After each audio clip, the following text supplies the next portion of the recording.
शाम का वक्त था। शाम का बाजार अपनी पूरी रौनक पर था। लोगों की चहल पहल जारी थी। इसी बाजार में दो ठेले वाले भी अपना अपना सामान बेच रहे थे। इनमें से एक ठेला अंडा पफ वाले का था और दूसरा ठेला पकौड़े वाले का। अंडा पफ वाले का नाम महेश था और पकौड़े वाले का नाम गिरीश था। महेश की अंडा पफ की दुकान में जहाँ लोगों की भीड़ लगी हुई थी, वहीं गिरीश के पकौड़े के ठेले पर इक्का दुक्का लोग ही थे। ये महेश कल तक तो मारा मारा फिरता था, मगर जब से अंडे की दुकान लगाई है गोपियों का कन्हैया बना हुआ है। न जाने क्या खिला देता है लोगों को। सब इसकी दुकान पर ही भीड़ लगाकर खड़े रहते, मेरे पकौड़ों को तो कोई पूछता ही नहीं है। महेश और गिरीश दोनों एक ही मोहल्ले में रहते थे। महेश अभी कुछ समय पहले ही गांव से काम की तलाश में शहर आया था। उसने शहर के बाजार में अंडा पफ का एक छोटा सा ठेला लगाया था। महेश बहुत ही सीधा साधा और ईमानदार आदमी था। वो हमेशा अच्छी क्वालिटी के मसाले और ताजे अंडे ही इस्तेमाल करता था अंडा पफ बनाने के लिए। उसके ठीक उलट गिरीश कई सालों से वहाँ पकौड़ों का ठेला लगाता था। वो एक नंबर का लालची इंसान था। हमेशा कम दाम वाले घटिया से घटिया बेसन और आलूओं और बासी ब्रेड का इस्तेमाल करता था। इसीलिए लोग उसके ठेले पर जाना पसंद नहीं करते थे। जबकि महेश के अंडा पफ के थोड़ा महंगा होने के बावजूद उसके ठेले पर लोगों की भीड़ लगी रहती थी। इस तरह तो मैं बर्बाद हो जाऊंगा, मुझे कुछ करना पड़ेगा। उस दिन जब बाजार उठा तब गिरीश महेश के पास आया। उसका चेहरा उतरा हुआ था। आओ आओ गिरीश भैया, क्या हाल चाल है? क्या बताऊं भैया, धंधा एकदम चौपट हो गया मेरे भाई। मेरे पकौड़े खाने कोई आता ही नहीं है। लगता है सब बेच बाच कर वापस गांव ही जाना पड़ेगा। कैसी बातें करते हो भैया, हैं? सब बेच दोगे तो करोगे क्या? अरे अपना परिवार कैसे चलाओगे भाई? यही सोचकर तो अभी तक रुका हूँ भैया। अगर तुम कुछ मदद कर सको तो बड़ी कृपा होगी।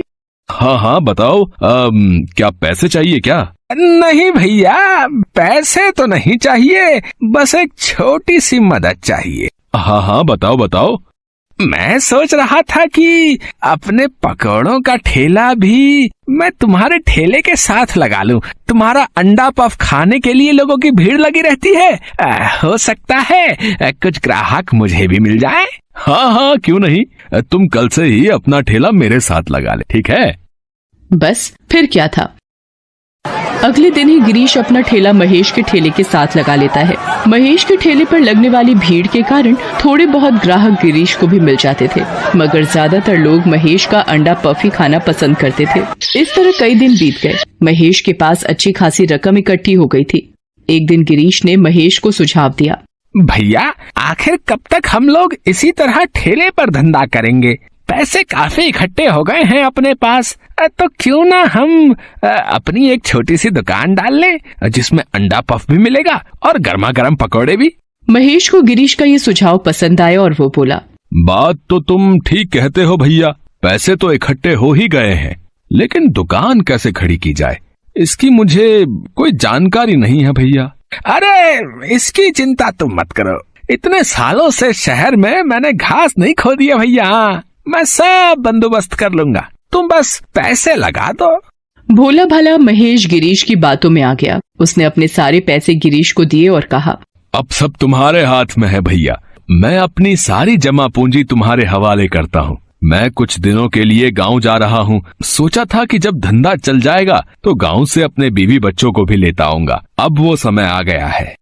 तुम बेफिक्र होकर गांव जाओ भैया, जब तक तुम लौटोगे दुकान तैयार होगी। दुकान में 2 काउंटर होंगे, दोनों मालिकों के लिए, एक तुम्हारा और एक मेरा। देखना एक दिन हमारी दुकान शहर की सबसे बड़ी दुकान बनेगी भैया। इस तरह महेश अपने सारे पैसे गिरीश को सौंप कर गाँव चला गया। गाँव में अब तुम लोगों को यहाँ रहने की कोई जरूरत नहीं है। तुम सब अब मेरे साथ शहर चलोगे। हाँ, वहाँ अब अपनी दुकान है। तुम घर में आराम करना और हमारे दोनों बच्चे मुन्ना और मुन्नी स्कूल जाएंगे। मैं शहर पहुँचते ही इनका दाखिला स्कूल में करवा दूंगा। हाँ। इस तरह कुछ दिन गांव में रहने के बाद महेश अपनी बीवी बच्चों के साथ शहर पहुंचने के बाद वो उन्हें अपनी खोली में ले गया और कहा, अभी तुम लोग आराम करो, मैं जरा दुकान होकर आता हूँ, ठीक है?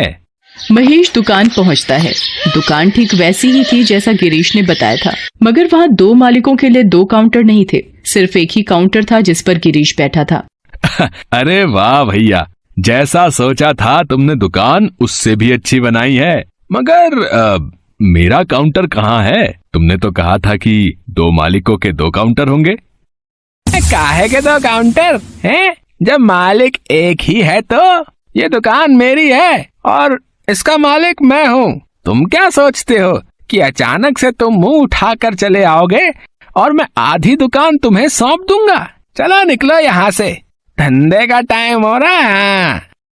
ऐसा ना करो भैया, मेरी सारी जमा पूंजी मैंने तुम्हें दे दी थी। मैं तो बर्बाद हो जाऊंगा भैया। मैं तो गांव से अपने बीवी बच्चों को भी लेता आया हूँ, उन्हें मैं क्या जवाब दूंगा?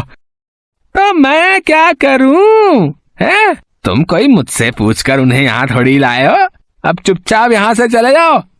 देखो गिरीश, अगर तुम ऐसा करोगे तो मजबूरन मुझे पुलिस को बुलाना पड़ेगा।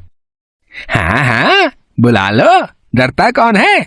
मगर पुलिस को बुलाने से पहले ये कागज देख लो। इस जमीन और इस दुकान का कानूनी तौर से मालिक मैं हूँ। सारे कागजों पर मेरा नाम है। कानूनन तुम कुछ भी नहीं कर सकते, समझे? चलो निकलो यहाँ से।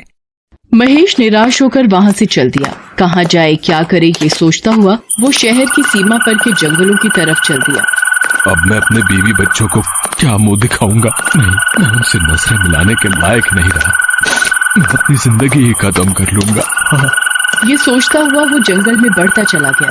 रात हो आई थी, सारा जंगल चांदनी की रोशनी में नहाया हुआ था। महेश ये सोचते हुए चला जा रहा था कि कोई न कोई जंगली जानवर उसे अपना आहार बना लेगा और उसे इस जिंदगी से छुटकारा मिल जाएगा। तभी उसके कानों में कुछ आवाजें आई। आवाज थोड़ी दूर पर बरगद के पेड़ के पास से आ रही थी। महेश दबे पांव वहाँ पहुंचा और उस आवाज को सुनने की कोशिश करने लगा। अभी शहर में खतरा है, इसलिए लूट का सारा माल यहीं छुपा देना ठीक रहेगा। मगर किसी को पता चल गया तो? अरे नहीं चलेगा, मैंने पेड़ की जड़ के पास गहराई से खोद कर डाल दिया है। जब शहर की पुलिस ठंडी पड़ जाएगी तब हम यहाँ आकर माल को निकाल लेंगे। हाँ, हे भगवान, ये तो लुटेरे हैं। न जाने किसका माल लूट कर यहाँ गाड़ दिया है। जब लुटेरे वहाँ से चले गए तो महेश पेड़ के पास पहुंचा और उस जगह को खोदकर सारा माल निकाल लिया। वहाँ एक बैग में लाखों रुपए पड़े थे। महेश की आंखें फटी की फटी रह गईं। अब सोच क्या रहा है महेश? उठा ले इन पैसों को और ले जा अपने घर। इतने पैसों में तो तेरी 7 पुश्तें बैठकर खाएंगी। महेश के मन में पाप बढ़ने लगा था, मगर तभी उसके मन में फिर से आवाज आई। नहीं महेश, इन पैसों पर तेरा कोई हक नहीं है। न जाने कितने लोगों की खून पसीने की कमाई होगी ये। इसे ले जाकर पुलिस को सौंप दे। जरा सोच, आज एक इंसान ने तेरे साथ धोखा किया तो तेरी गृहस्थी उजड़ गई। फिर इन रुपयों के खो जाने से न जाने कितने लोगों की गृहस्थी उजड़ जाएगी। अंत में अच्छाई ने बुराई पर विजय पाई और महेश पैसों को लेकर सीधा पुलिस स्टेशन पहुंचा। सारी पुलिस परेशान थी। शहर के बैंक में जबरदस्त डाका पड़ा था। महेश वहां पहुंचकर इंस्पेक्टर को सारी बात बताता है और सारे पैसे उन्हें सौंप देता है। महेश के इस काम से खुश होकर उसे पुलिस और सरकार दोनों की तरफ से इनाम मिलता है। इनाम की रकम मिलने के बाद महेश सोचता है, जितनी रकम गिरीश ने मुझसे ठगी थी उससे कई गुना ज्यादा रकम इनाम में मिल गई। इन पैसों से मैं 4 दुकानें खोल सकता हूँ। इस तरह अपनी ईमानदारी और मेहनत से एक गरीब अंडा पफ वाला शहर का एक जाना माना रईस बन गया। उधर अपनी बेईमानी और धोखाधड़ी के कारण गिरीश की दुकान पिट गई और वो वापस सड़क पर आ गया।